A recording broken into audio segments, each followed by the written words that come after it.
Hello, and welcome back to the Capture the World podcast, episode 4. Episode 4, such a milestone. Oh Wow. yeah, what a milestone. We've been doing it for all of 4 weeks. You can watch my fro grow every day. Quarantine fro. Cornrow. Cornrow. No, don't get cornrows, please. Should I get But cornrows? nope. Email us at ctwmailbox@gmail.com if I should grow up my hair and do cornrows. Or if you have any other suggestions, ideas, questions, or whatever. Yes. Anyway, today we are talking about leaving the nest, leaving home. Our guest is actually my sister, and she recently left home to go do her own thing. So we're going to talk about finding a job, finding a place to live, shopping for yourself, making your own food, budgeting, all these adulting things you need when you leave home. Yeah, there's a lot we don't think about when you leave the house, even for just temporarily, like you go on a vacation and then you realize you need to get food for yourself. And that can sometimes be a little hard because it's expensive. It's really expensive. It is. It's surprising. And jobs can be hard to find. Definitely. Yeah, and obviously neither of us have left the home. No. I'm going to college, so A little bit different. Yeah, Only a little bit though. I get everything paid for. Really, like I just go to the dining hall and I get food. Yeah, we have no experience just fending for ourselves, so we'll call our guest pretty quickly. Because we've budgeted, we've shopped by ourselves, made our own food, but we haven't had to find a job or find a place to live, really. So yeah, I've had the luxury of dumping all my money, 100% of my income into pointless endeavors that will never give me returns. It'll give me negative returns. Yeah, but once you get out, you gotta actually find a good job. Yeah. So, I guess we can jump right into this episode and give our guest a call. And the word we did generate it already, was flawless, which we decided to keep because it's kind of an ironic word. Because nothing about leaving the home is going to be flawless. Yeah, it's going to be an interesting episode with that word flawless in mind. Flawless. Well, let's call our guest. Yep. And see what she has to say. Alrighty, let's give her a call. Hello. Hello. So obviously, Leaf and I both know you, but the audience doesn't. So would you mind just starting out with an introduction? Yeah, I can definitely do that. By way of introduction, my name is Faylee. It is short for Felicia. I am nearly 19 years old. And I currently live in Southern California. I've been here 2 months, and I'm going to be leaving in probably about another month or less.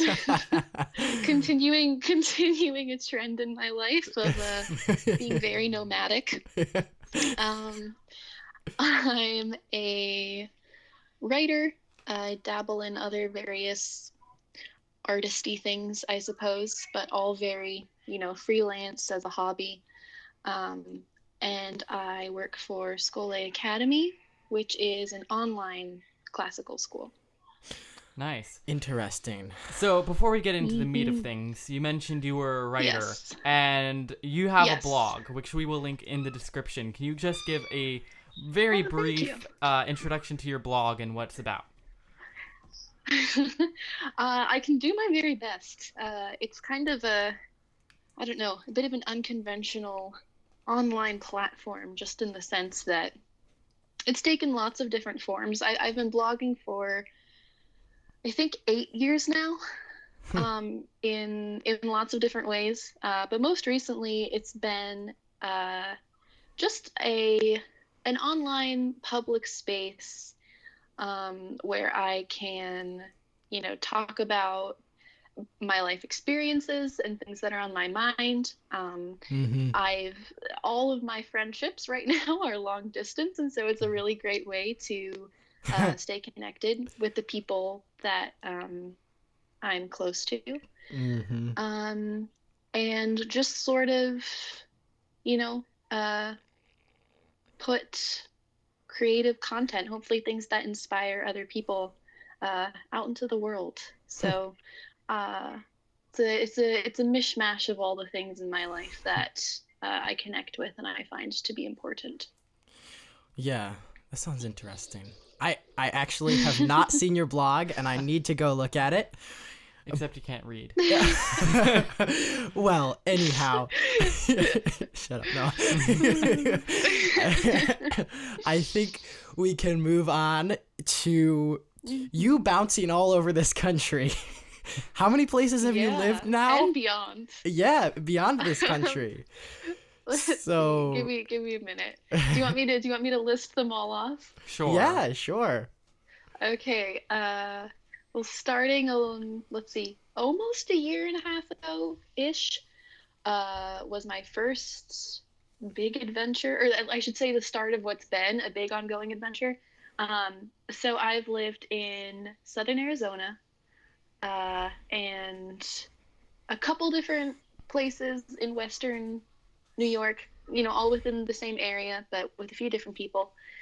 I've lived on a ranch in Tijuana, Mexico, as a missionary intern. I've lived in Michigan and Portland, Oregon. Spent a lot of time in Seattle, Washington, and I'm here now in Southern California. Wow. So when did you first? You mentioned that you spent a little bit of time in Arizona. Can you tell us a little bit about that and around what time that was? Yeah, that was January of 2019. And I was going to be a live-in nanny for extended family. And that was for just about 2 months. And I knew how long that was going to be ahead of time. And so that was really a significant step outside of my comfort zone. It was a very last minute decision. I'd never lived away from home before like that, even though it was for, 8 or 9 weeks. And little did I know that it would be really just the beginning, and a lot of things in my life were going to happen very quickly after that. Snowball effect. Wow. Oh, for sure. Yeah. Okay, so with this bouncing all around the country, you obviously leave friends behind, but do you find that you make a bunch of new friends in every new location that you end up in? Yeah, I do. I would say I've done a pretty good job of collecting various relationships and connections. Mm-hmm. I've met and even gotten really close to a lot of people, especially when I was in Mexico in the summer of 2019. I 100% made lifelong friendships and relationships there that have been really, really impactful. And those people that I meet as I travel around, it's a little more of I don't know, not nomadic in the sense that I have like a converted school bus or whatever, and I just drive around the countryside on my own. I'm staying a relatively significant amount of time in each place and living with different people, and meeting different people, and forming relationships. Yeah. So that's been a really interesting experience.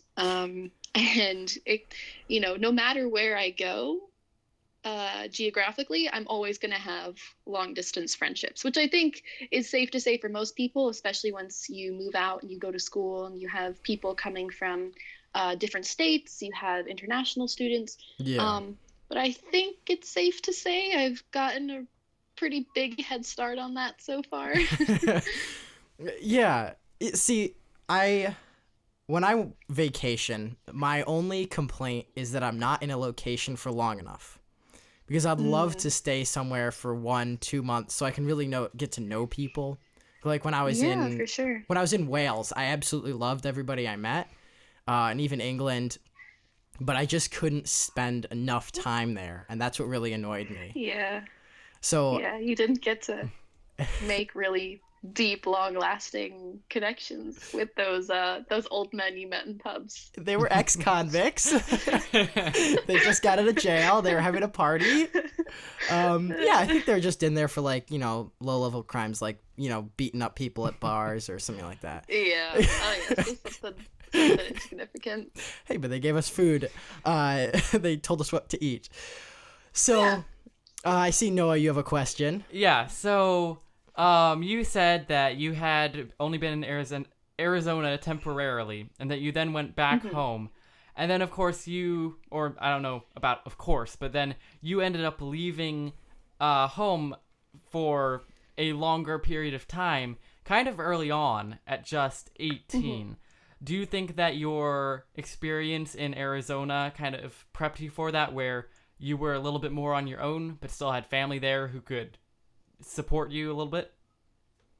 Yeah, it was a really good beginning experience in testing those waters because it was for a set amount of time.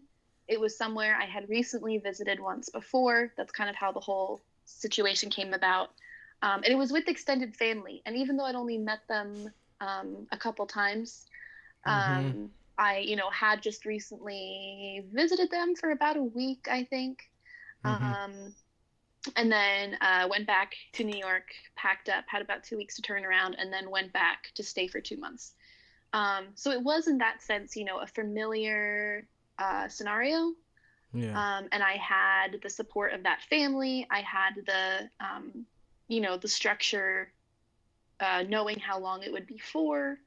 But it definitely was challenging in a lot of ways. I wanted to, at least branch out a little bit and have a sense of community to some degree. Yeah. And I was balancing my online job at the same time, and learning how to have long distance friendships, which is definitely a skill and something that needs to be developed. And so it was a really good situation for kind of priming me for everything else that's happened in my life since then as a result of that snowball effect. Yeah. Oh, long distance relationships are very much a skill, because I can tell you, like, I've met people all around this country and from many places in this world, and I'll talk to them for a few days, but I almost never communicate with them. Or like even people who are 3 towns away, if I don't see them regularly, I don't really communicate with them. And so I kind of got to work on that. a little bit of work there. But you mentioned, work. So now, Yes. when you think of, leaving the nest, leaving home, the first thing everybody thinks about is a job. And that's one of those things that can either be really hard or really easy, depending on the person. Did you find that it was hard or easy for you? What was your experience with finding a job? Yeah, well, I definitely had a bit of a journey. I was, when I went to Arizona, working as just a TA and a substitute, sort of junior teacher for this online academy. So that was, it was part-time. It was relatively low maintenance, but then I was working also part-time as a nanny for 3 small children. And that was, it was a little bit of a juggling act, but it wasn't crazy intensive. Okay. And then, took a break over the summer, and I did my missionary internship, and then I came back to New York, and my plan had been to, be a bit more traditional, go to school for 4 years. I had applied, I was accepted, but financial aid ended up falling through, and so I kind of wound up back in New York in my grandparents' house with kind of no plan. And just totally by divine providence, without even having to really reach out and let the school know what was going on. They reached out to me and they said, hey, we're looking for someone to kind of take up this junior admin position. It's paid, it's really flexible hours. It's not the really fulfilling work of teaching. It's a lot of tedious data entry and whatnot, but will pay you really well. I was like, oh, this is perfect. This is exactly what I was looking for. I will take this. And so that really enabled me to, I bought a car. Which I own. Yeah. Yeah. That's another story in of itself. Yeah. Yes, I bought a car. I moved out to Michigan, which is where I had been intending to go to university. And I was like, you know what? Screw it. I'm gonna kind of follow my original path, but obviously in this very unconventional way that I hadn't really planned. And I wouldn't say that fell through, because I did only end up staying in Michigan for about 2 months. Because things can't really fall through when you don't have plans. That's the beauty of my lifestyle. Well, I was just sort of there trying it out. I was like, you know what? Maybe I'll decide to reapply to this school. Maybe I won't. Maybe I'll get another job. Maybe I'll get my own apartment. And I just decided that community, that place ended up not really being, that school especially ended up not really being for me. And so I moved on. And I can't even say I went to plan B, because I don't know that there really was a plan A. Well, by the way, for the audience, can you explain what those squeaks are? Oh, I'm sorry. Yes, this is my housemates and I. We got a kitten. Oh, that's last cute. Week. You're gonna have to send a photo. She's 11 weeks old.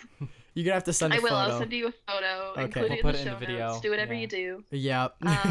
Yeah, she's very sweet, but she's been really needy the last couple of days and does not want to be left alone at all.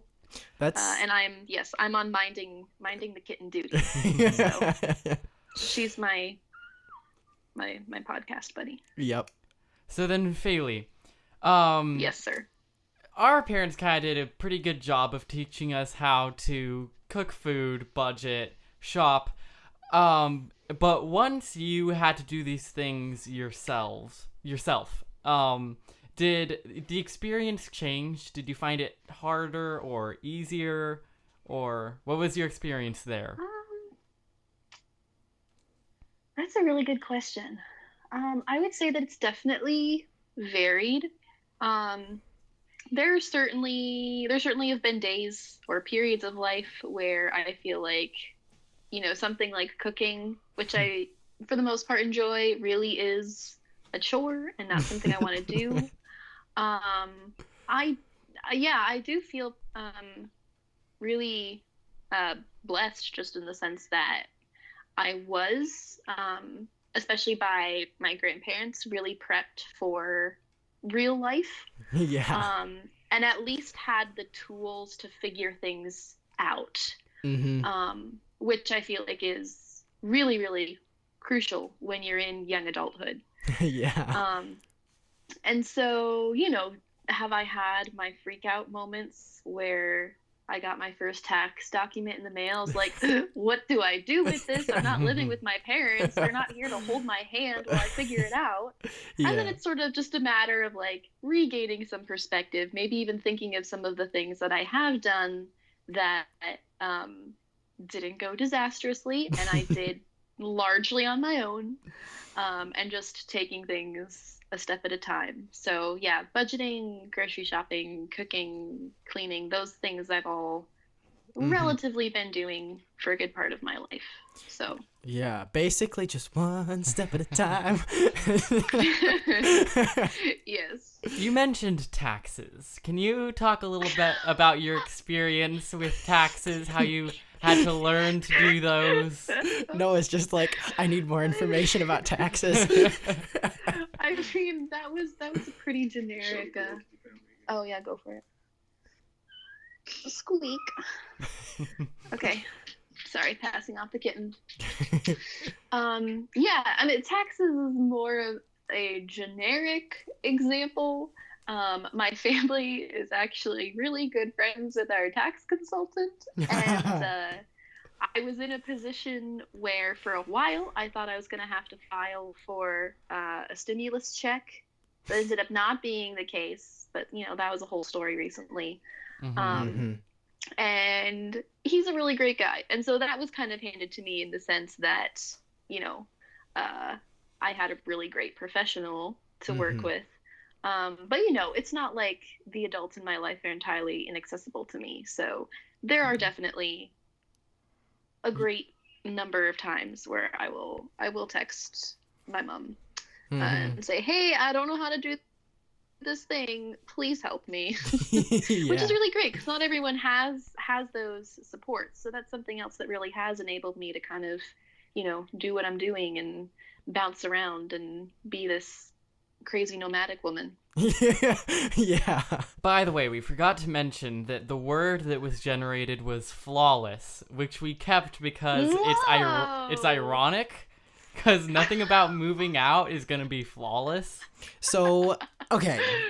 Okay. What went flawlessly in your experience of leaving home? Okay. I would say that it went flawlessly in the sense that there was no hiccup or, natural disaster that ended up being too big to kind of overcome. I mean, I've become very flexible in my thinking and being open-minded and recognizing that life is really this very big, very gray mix of good and bad and everything in between. Yeah.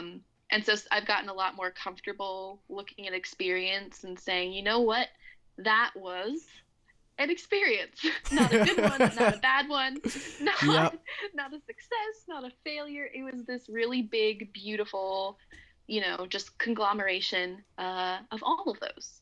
Yeah. And so it's hard to even know how to apply the word flawless in that particular context. Yeah. But, I wish I could think of small anecdotes or things that just went beautifully, perfectly. Nothing comes to mind. And not because there weren't those moments, but just because those aren't necessarily even what stands out in my memory. Yeah. There is a lot that your mind likes to forget. Yes. We often remember either we kind of remember the highlights the and the highlights lowlights. and the lows. So whatever is the most extreme on each end, or I have one random memory of me standing in the bathroom staring into the mirror like, I'm never going to remember this. I was thinking at that moment, I'm never going to forget this. Sorry, I'm never going to forget this moment. Wow. That's strange. I remember there was the walls were kind of yellowy and there was a dirt stain over to the left that needed to be cleaned up. Interesting. And the mirror was kind of speckled with something. You I can't have remember. one of the strangest brains, Leaf. Yeah, but I can't read, so you know what? I will say that when I ended up leaving Michigan in my little car, her name was Harriet. She's a red Toyota Corolla. I'm 2006. still a little bit in love with her. I always will be. That was the first big road trip I ever took by myself. When I went out to Michigan, I went with my grandfather. And I mean, it wasn't long. It was 8.5 hours, probably a little over 9 with stops. Okay, yeah, it ended up snowing for the last hour. And my check engine light had come on a couple of days before I left, but there were no mishaps. I remember there were a lot of close calls. I remember I was driving through, just the vast middle of nowhere nothingness of the Finger Lakes. And I was going, we'll say 72 and a 65. No, it wasn't. No, it would have been a 62 and a 55. And there was someone behind me who wanted to go significantly faster than that. And so he passed me, and I slowed down when he passed me because that is my instinct. And we rounded a bend, and he got pulled over. So, Nice. yeah, just things Thanks. like that. You can thank him. Well, Yes. usually cops only pull you over Who if you're going knows? like 15 over. Yeah, but sometimes when nothing else is going on. You do know that you are supposed to slow down when somebody passes you, right? No, you aren't. You're I supposed do to know. maintain That's speed. what no, my study guide for my permit test said slow down slightly. Oh, see, the this is 5-hour fresh in his course mind. says when you take the 5-hour course in New York, it says That's don't so slow weird down. because there was a specific question. What do you do when someone passes you? And I thought the answer was maintain speed, but they said no, slow down slightly. Oh, see that I always slow Ooh. down, so that makes sense. The Me 5-hour too. course is wrong. The 5-hour course is Mm-hmm. wrong. Okay, enough about driving. Actually, so you still kind of have a spot in your heart for that car. Kate and I actually I really do. Kate and I gave it, well, first we cleaned it out like a deep cleaning. A steam cleaner was Oh, seen by that bless you. vehicle. Yeah, it needed that. It hadn't been touched by anyone since I left for Portland back in December, and I had given it a deep clean, but it had been used since then. So Yeah, no, it's smelling fresh. She actually used vinegar to wipe down the walls, and so it kind of smells like a salad right now. What last name did you give Harriet? Oh yeah, her last name is now Bjornsson. Excuse you? He wanted to change the first name too, but Kate wouldn't let him. Oh, We can talk more about Harriet later. In the can. meantime, Yeah. what was the scariest part throughout your journey of not living at home? Noah, you're just the pro of just like, bam, big question. Yeah, wow. That's okay, Leaf, because you're the pro at responding to the questions and keeping the discussion going. Yeah. I guess I'll counter that and say, do you mean a specific instance, or like a living situation, or is it just open to interpretation? Open to interpretation. To make it that much harder for you. Thanks. Man, I would say, I don't know about scary. I would say more, I had a lot more like, whoa, how is this my life moments? That definitely was combined with a little bit of fear, Yeah. but maybe not terrifying. I don't know. I have this very vivid memory of when I moved to Portland, which was also to be a live-in nanny, but it was for a family I had met once before, didn't know previously before then, and I flew to Seattle to visit family friends first for a few days, and then I took the Amtrak down to Portland, and this was right after Christmas, and the family was from Portland, was flying in that night from visiting family of theirs in Arizona, I think. That doesn't matter. But their flight kept getting delayed and delayed and delayed, and they were going to pick me up from the Amtrak station. And I had the choice to sit and hang out in the Amtrak station. I could try and get a taxi and go somewhere to hang out elsewhere, but I had 2 suitcases and a backpack, which included most of my earthly belongings. They were very heavy suitcases because I was planning to be gone for a good while. Yeah. And I really didn't want to navigate downtown Portland at night, having just arrived with all of my earthly possessions. Yeah. So instead, I stayed in the Amtrak station for, it all kind of blends together. It was probably 3 or 4 hours, which Wow. isn't as shady as walking down the streets of downtown Portland at night, but it's an experience. Yeah. And I remember, just like sitting on a bench. I had things to keep me occupied and just kind of thinking, this is my life. Actually, there's a story that Aaron told us. He was on the first podcast, but when he flew down to Brazil, exciting. he had a similar incident where he got to the airport and his family was 3 hours late to pick him up, his host family. And so they found him napping on a bench with a backpack over him like a bum. And they're like searching for Aaron and they find him on a bench sleeping. Oh, dear. Yeah, so I wasn't quite that unprepared. yeah, well, you know Aaron, he's just kind of, let's go for it. We'll see what happens later. He is a bum. Yeah, he is. He's a bum at heart. Well, he's probably going to be a deckhand on super yachts. What? Yes. Wow.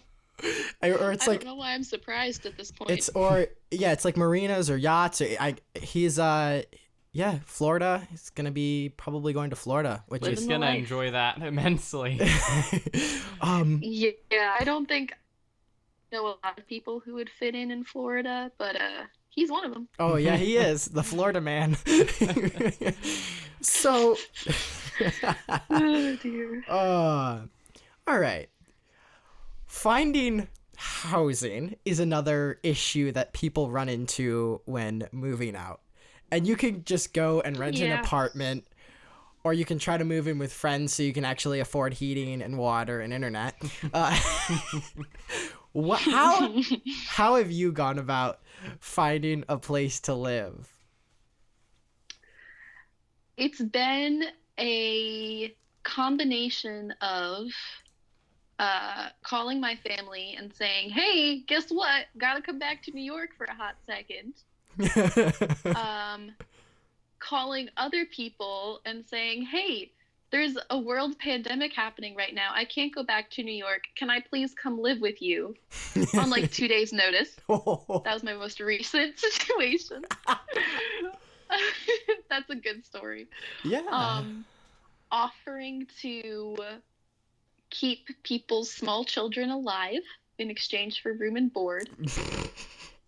And That sounds It's like always a good trade. that sounds like blackmail. You want your kids to survive? And volunteering to build houses in Tijuana, Mexico. All right. Wow, that's quite a list of ways to get a home.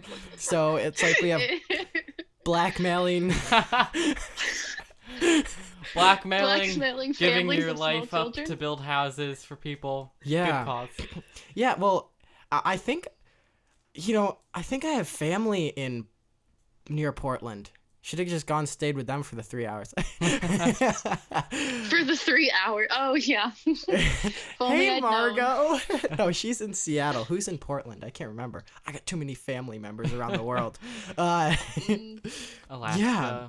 So you've lived in many places. You've utilized many avenues to get that housing. Have you rented an apartment? Or have you actually paid for an apartment or? Yes. Okay. I did when I was in Michigan. I had 2 housemates who I knew beforehand. They were good friends. And we split the rent Yeah. and utilities. So And I bought my own groceries for the most part. Okay. Where did you shop?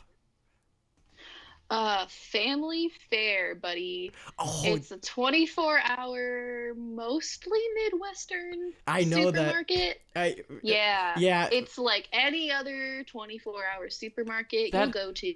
Yeah. Kind of the Midwestern equivalent of Safeway, which is on the West Coast. Yeah, I can or even like an think of the East Aldi Coast equivalent. on the East Coast, Aldi. It's not as good as Aldi. What about like a Price Chopper? Yeah, and like a top, kind of like a Tops. Yeah, honestly. yeah, Tops. Okay. Yeah, it's very like top. It was. I think I'm remembering Safeway It was a correctly. 2-minute drive away. I signed up instantly for their rewards program. So as a Family Fare member, anything that was on sale applied to me. And I got really good at planning my meal plans around what was on sale. And it's got this really great thing where it tells you, being a Family Fare member and having the sales apply to you, how much money you've saved. And in those 2 months, I saved like $50 Wow. on groceries That's by pretty... only buying items on sale. All right, today only Captain Crunch is on sale. It's Captain That's Crunch what I'm and baked eating for the beans. next week. We're gonna mix the baked beans in with the Captain Crunch. No milk. Can't afford milk. Maybe a little bit of water. I never got that desperate, but I did definitely have a few times where I'd eat like leftover beans and rice and peppers and onions Oh with yeah. hot Nice. sauce in a bowl for like 4 meals. Can't wait until I move out. Well, see, you are just lacking in Aldi because Aldi is so cheap and I know. so nice. It's great. Waylon, Aaron's brother, for all the viewers out there, he shops at Aldi because he's in college, and what he buys are big bags of beans, potatoes, rice, and like he buys a cabbage because it's 60 cents and it lasts him like 2 yeah. weeks. And Yep. and then he discovered, well, I showed him this thing at Aldi. It's blocks of frozen spinach. So it's like good for 4 meals. It costs $1, so 99 cents for this block of spinach. It's absolutely amazing. Wow. He managed to be so cheap as only to spend $35 a week on groceries. That's pretty amazing. Yeah, I mean, for New York standards, that's cheap. That's really cheap. Oh, New York yeah. is so expensive. Not as bad as California, I think. No, but- Kelly's more expensive. Yeah. You're definitely going to be charged more. But actually, Oh yeah. see, I like going to grocery stores all over the place and around the country in different countries to see what they're like. Yeah. And when my family vacations, we're always in a grocery store. We almost never go out to eat. We always buy our own food and prepare it because we like to stay at hotels with kitchens or And an then eat it Airbnb. while you're hiking, you know. Yeah, eat it while we're hiking because all we do is walk. Yeah. Yep. So, I will say. yeah, go ahead. Oh, go ahead. Oh, basically, I've been in so many grocery stores. It's amazing to see the difference between them all. But Yeah. I will say that when I send you that picture of the kitten to include for your Patreon members or whoever, we'll get to see. Oh, yeah, that should be a Patreon exclusive. yeah, You're welcome. Send a video along with I it will say- for more enticing.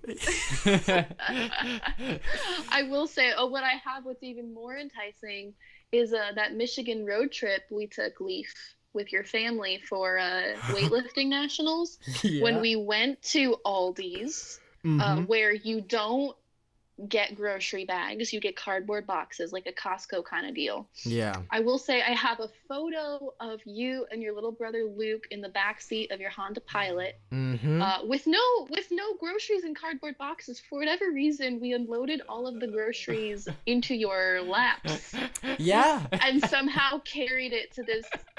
Wait, do you guys? Can I? What range of language am I allowed to use on your? You can podcast? use literally any language.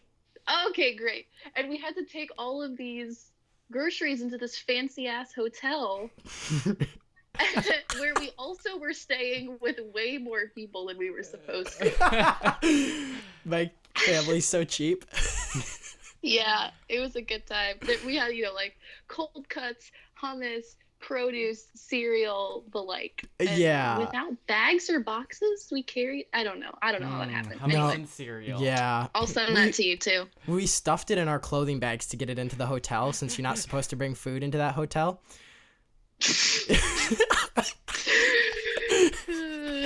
Yeah, fun times. Those are the experiences, you get from traveling, and it's always super exciting. One shopping experience that I loved loved and hated. It was amusing but frightening almost at the same time. It was in France, and we go down this aisle with jam, and there's no peanut butter. And my family goes through like one of those little jars of peanut butter every day. If we get little jars, we always get the huge ones. We buy it The big tubs. We buy it 25 pounds at a time. That's the way to do it. Yeah. Anyhow, we were scouring store after store for peanut butter in France, and we couldn't find anything. And my dad found something that looked like peanut butter, except it had cookies on the front. And so he got it. He's like, it's brown, it's paste-like. We're going to get it. It ended up being ground up cookies in a paste. Cookie spread. Oh, buddy. Cookie spread. I had that. It was not very appetizing. Sorry, French people, but I didn't like it. Yeah, no, French food. So sweet. Yeah, well, we're kind of wandering off topic here with this. Oh, just a little bit, Just- you know. if you Leaving moved- home, buying French food, same thing. Well, if you move to France, this will be useful. Don't buy that cookie spread. Unless, if you like that type of cookie, then go ahead. Or if you are French, I bet the French like it just like they don't like peanut butter. Yeah, that was so... Well, they don't grow peanuts over there. So it was like, in England, it was $5 a jar, which is crazy for one of those little ones. My dad was getting so mad in the aisles. He's like, what a ripoff! But Dear. I think we have sufficiently covered grocery shopping for Definitely. those I who think are so. moving out. But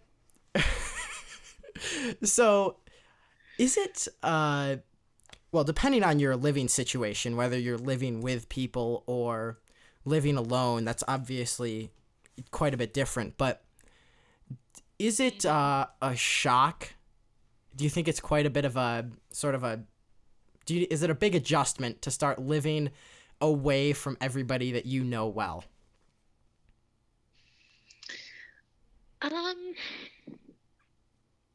To some capacity, yes. I don't remember it being that big of a deal, which sounds awful, but only because for me it was very gradual. Mm-hmm. And there were really very few experiences where I actually felt homesick. It was funny. I do remember one instance where, let's see, I had left Michigan right before Thanksgiving and come back to New York and went to visit my boyfriend in Seattle for, I think, like a week over Thanksgiving. And we were just driving along to go somewhere, and I had just been in New York. I was going back to New York in like 5 days, and I just remember thinking, wow, I feel so homesick right now. I want to be back with all of my people. You missed me. And I get it. It was the most bizarre thing because, you know, I've been away from home, and that in itself, man, I could talk about my my feelings about that word because I don't even know what it means anymore, honestly.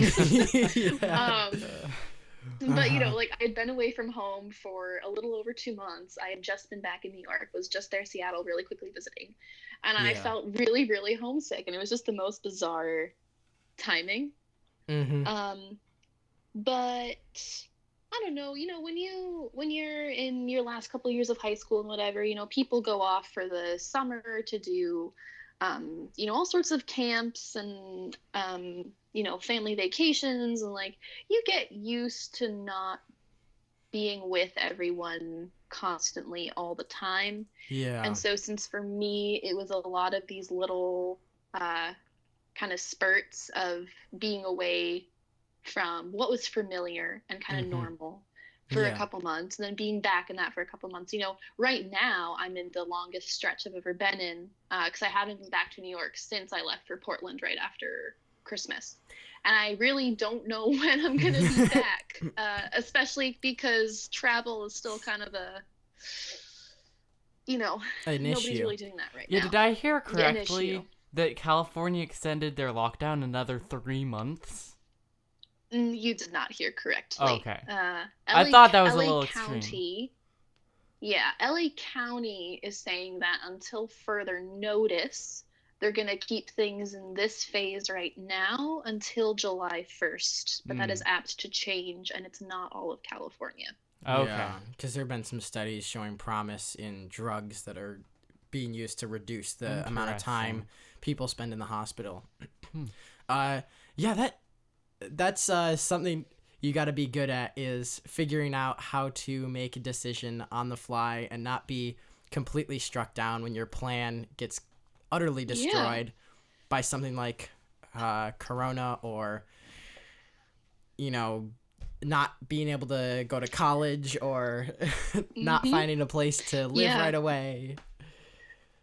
The story of how I got here to California is definitely an extreme example of that. Mm-hmm. Okay, so Faye, after reflecting on all this, and maybe we'll keep going on after this question, what would be your best advice for someone who is considering or is going to leave home soon? Like within the next year, maybe. Within the next year. What can they do to prepare? What can they expect? I would say to do your very best in learning how to have zero expectations. And I say that jokingly, but I also do mean it very seriously. Because I found that in all things, not just in living situations, not just in, this kind of crazy journey that is life, even in very little ways, in relationships with people, in spirituality, in just personal growth, having as minimal expectations as possible and just kind of being along for the ride. Being in the practice of that puts you in this very neutral, very grateful perspective where you can see the complexity in every situation, kind of like I talked about that big conglomeration of the good and the bad. And so that's a bit more, impractical, just sort of personal growth advice. And then my practical advice would be learn as many real life skills as you can. Make sure you're comfortable with budgeting and money managing. Make sure you can cook some, kind of basic, hopefully healthy meals. Not ramen. Find something in your life that's not just school or work that you can be invested in and motivated about. So, be that fitness, be that, some sort of personal hobby. You need to have some sort of balance there, and something that really energizes you, really gives you an outlet to have motivation outside of, whatever your obligation at the time is. Well, so those are just a handful of things I can think of. Yeah, and that last thing about finding something to do that motivates you is really important, because I really like that advice.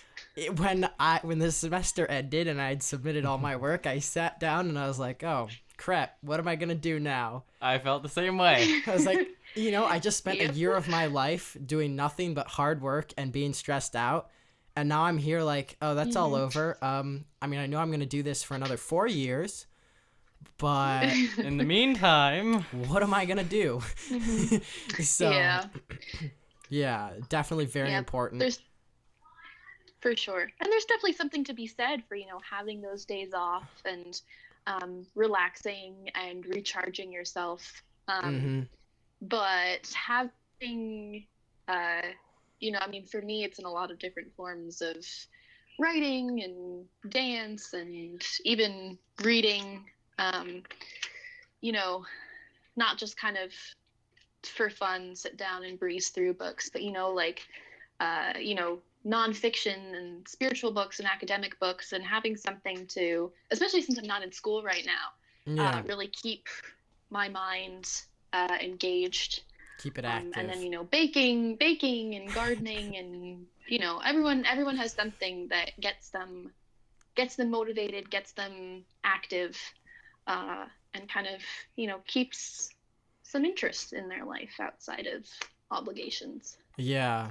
Oh, on the subject of baking, Kate always razzes you about your cookie placement on the pans. Oh, good Lord. She brought it up just like 2 weeks ago. She said she looked at the perfect rose that Molly produced, and there were like 20 cookies on a pan, and she said, yeah, Felicia did that. There would have been like 8. Well, she can think what she wants to think. I have more important things in my life to be doing than adjusting my cookie dough arranging preferences to her liking to gain her approval. Yeah, she's very petty. We all like Kate, right? She'll probably be on the next episode, by the way. Has she been on the podcast yet? No, she's she's gonna coming be on next episode. She was, but not anymore.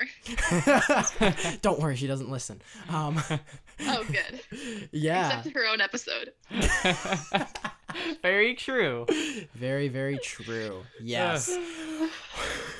Well, at the very beginning of your call, you mentioned that you had been given the tools to be able to figure stuff out. And I think that's very, very important for for parents to do, is to give their children the tools to figure stuff out and not just hand them everything on a silver platter. It's like the saying, what's that fish feeding a man for one day, teach a man to fish. Give a man a fish and he eats one day. Teach a man to fish and he'll eat for the rest of his life. And so, if you have the tools to figure your shit out, get everything in order, then you can do basically anything with your life. If you know how to do laundry, cook, shop, budget, change light bulbs, you're pretty set. And think critically, Yes, Yeah, thinking critically, and especially being a very emotional person. Honestly, one of the hardest things for me was learning how to not shut down, not eliminate, but navigate emotional responses that I might have to things like, finding out that I'd have to put a significant amount of money into car repairs, or having my boss send me an email and say, hey, we need to meet, I want to go over some things with you, we're not 100% happy with the work you've been doing. Because my responses to that are going to, for the most part, be a lot of anxiety, a lot of fear, a lot of self-deprecation, a lot of guilt.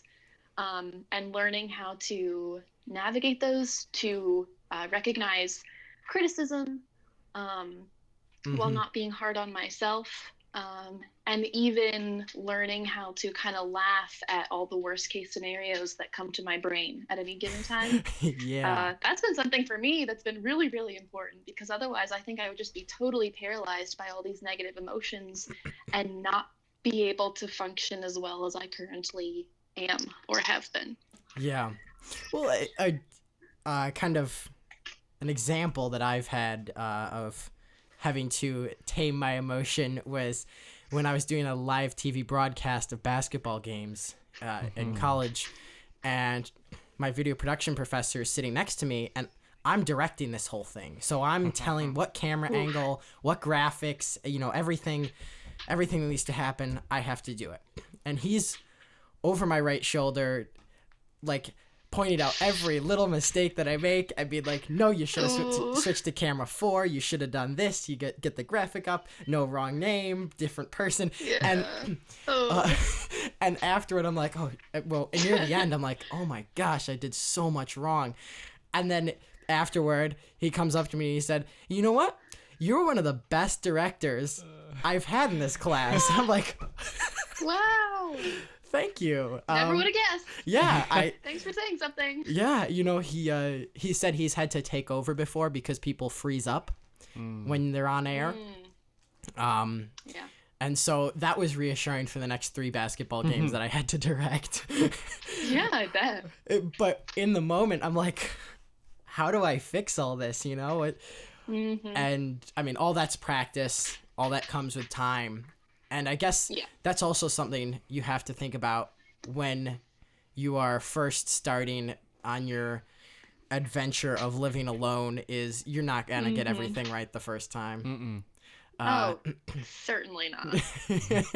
You can avoid big stuff like credit card debt and, big issues that you really don't want to get yourself into just by talking to the right people and being smart and think critically. But there's some stuff you just can't avoid that is going to happen to you. And to be able to not be knocked down by that, I think that's probably what will allow you to continue. I don't know, would you second that? Oh, 100%. Yeah. So yeah, you can gain a lot of confidence from those experiences once you've kind of gotten over the initial freak out moment. Yeah. We've all had them, and we're all going to continue to have them. Yay! Human emotions for the win. Yeah, human emotions. Noah, do you have them? What? Do you have them? Do you have them? I don't know. What do they feel like? Oh, yeah. When I was in Europe, we had a little bit of a freak out moment, the whole family, because we thought we had missed our train from the UK to France, and that we had all our luggage, and we're standing there trying to get through the, I don't know what they call it. It's not TSA, but whatever the security is. And we're like running, and then we realize we're an hour early. My mom's like, "Oh, I booked the 4 o'clock, not the 3 o'clock," and we're like, "Oh." That would have been nice to know. Yeah. But at least we know now. Yep. And nobody died. Nobody. That's always good. Nobody got left behind in the rush. Nope. Hey, and when we the day we were leaving London, it was 72 degrees, and they were playing heat wave warnings. I got a kick out of that. What temperature is it right now in Southern California? It's funny because my roommate Tina, she's originally from Scotland, and that's a whole story in of itself. We're the oddest family of 3. Anyway, she makes fun of me because, don't get me wrong, sun is wonderful and moderately warm temperatures are also wonderful, but really my ideal weather is overcast and rainy and in the upper 60s, lower 70s. You should be in Scotland. And so, well, I know. And so we woke up this morning and it was probably mid 60s and overcast and drizzly. And our screen screen doors had been closed overnight. Our doors had been open to let fresh air, and it was very chilly in the house. And Tina comes out of her bedroom and she goes, "Wow, it's cold." And I went, "Mm-hmm." And she goes, "Oh, it's really cloudy outside." And I went, "Mm-hmm." And she looks at me and she goes, "You love it, don't you?" And I said, "Oh yes, Tina, I do." So the Pacific Northwest has been my favorite place I've lived for sure. Because even then, when you do get sunny days, it's way more spectacular and miraculous, and you appreciate it infinitely more. And I saw more rainbows there than I have in any other place. Yeah. So, hey, rainbows! Yay! Because it rains in Portland. It rains even when the sun is out. That is really weird. That's so cool. I've only seen it a couple times here in New York. The other day it was snowing, but it was sunny. Yeah, it was like last week it was snowing here. Wow. Yeah. We're just getting like leaves coming out. It's crazy. It's the 18th of May. Yeah. Yep. Our first strawberry crop will be coming in like a week, hopefully. Farming, guys. But actually, the talking about a weird family of 3. There's family of technically 3. I only know 2 of them, the mother and the daughter. One of my dad's old high school friends. She lives in Norway, and her daughter goes to school in Scotland, and her father lives part-time in the US and part-time in Taiwan. That's so crazy. She when the pandemic hit, she was in Taiwan. She's an American citizen, and so she was with her dad, and then she had to do online school, which she was gonna go back to Scotland, but then ended up having to go to Norway. Mhm. And since she was not a citizen of Norway,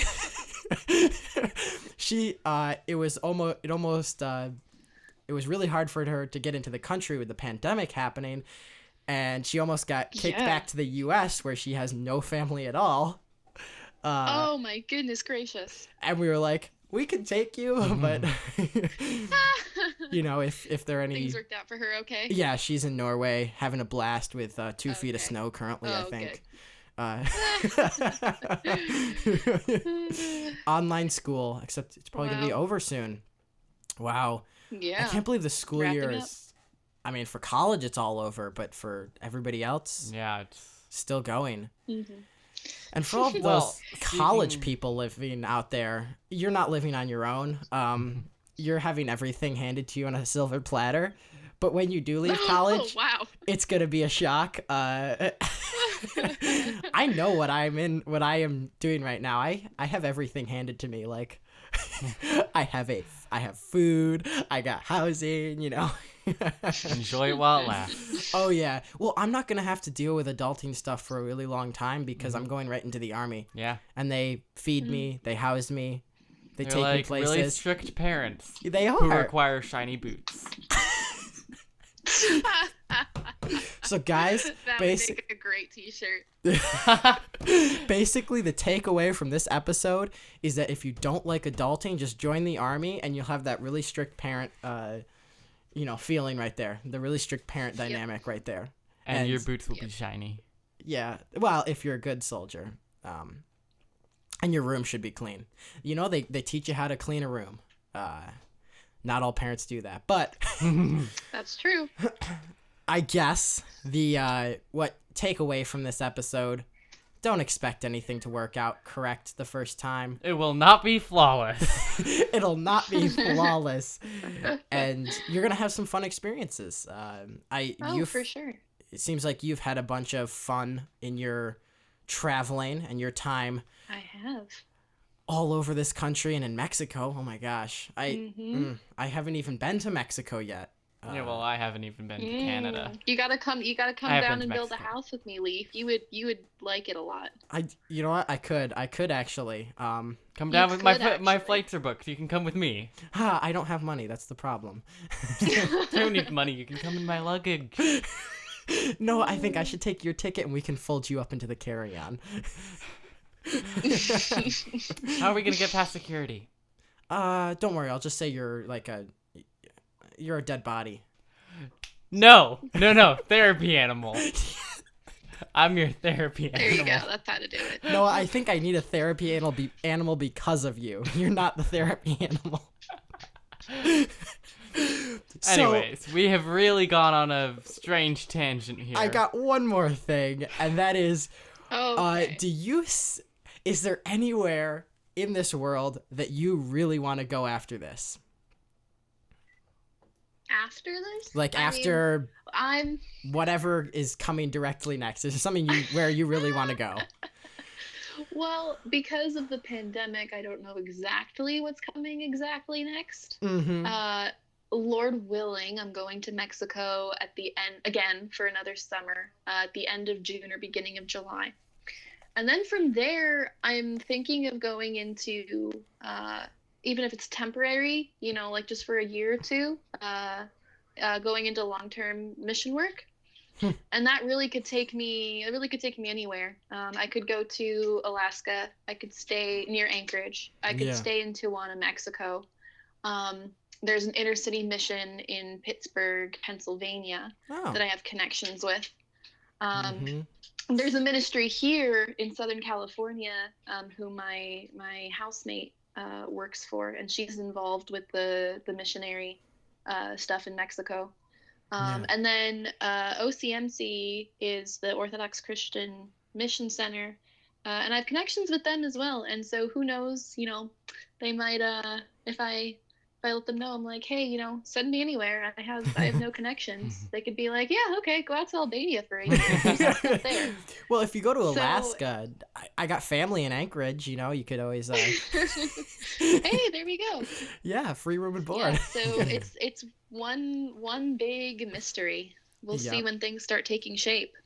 Yep. And I think for me, I like to keep my life kind of a bit of a mystery as to what's going to happen next, you know? I had some Yeah, because plans. it's gonna be anyway. Yeah, you know, you can't predict everything. And so, basically, as Noah said, ain't nothing gonna be flawless. All right. And I think that is a great place to wrap up this episode. Thank you all for watching to the end. If you want to support this channel and this podcast, please consider hitting the link down below to visit our Patreon, and you'll get some exclusive kitten content if you do that, plus some more special And- behind the scenes stuff. Yes. Oh yeah, I found all sorts of content from that Michigan road trip. Oh, that, yeah. I will Awesome. send your way. So, We got some fun quotes, some funny photos, and that's all on the Patreon page if you want to consider donating. All right. And that would also help us get our podcast on the actual podcast platforms. Yep, that would help us quite a bit. And don't forget, for questions, comments, whatever you may have to say to us, you can email us at ctwmailbox@gmail.com. Yep, and we shall see you next week.